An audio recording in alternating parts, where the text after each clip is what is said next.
तत्वाधान में क्या कार्य उत्थान के लिए किए जा रहे हैं समाज के लिए कुछ बताएँगे? हाँ, हम लोग काफ़ी समय 2001 से काम कर रहे हैं समुदाय के अंदर, जिसमें हमने अलग-अलग गाँव से सभी युवाओं ने और महिलाओं ने एक संगठन बनाया हुआ है। संगठन के माध्यम से हम हर गाँव में काम करते हैं और उनमें गाँव के लोगों की जो छोटी-छोटी समस्याएँ होती हैं, रोज़गार को लेके, स्वास्थ्य को लेके या फिर अन्य कोई भी रोज़गार या शिक्षा को लेके उन समस्याओं पे हम लोग काम करते हैं और उनके संशोधन के लिए हम उनकी कुछ आवेदन वगैरह जो होते हैं वो हम आगे भी लेके जाते हैं ताकि उनकी समस्याओं का निराकरण हो सके। जैसे कि अभी बहुत बड़ी समस्या है हमारे समुदाय के अंदर चल रही है।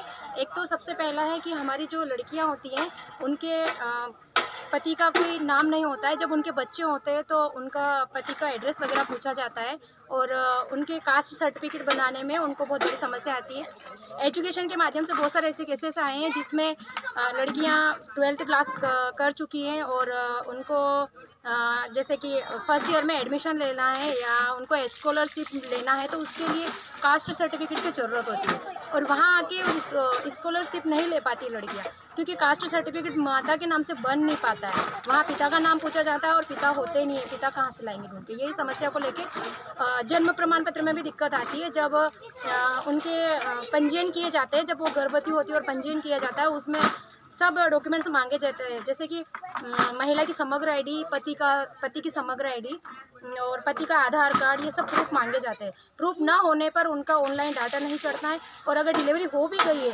जब वो जन्म प्रमाण पत्र लेने जाती है तो जन्म प्रमाण पत्र में भी पिता का डॉक्यूमेंट्स मांगा जाता है। वहाँ भी बहुत बड़ी समस्या आती है। कहीं ना कहीं महिला हमारे समुदाय में महिला पर बहुत बड़ी एक हिंसा हो रही है।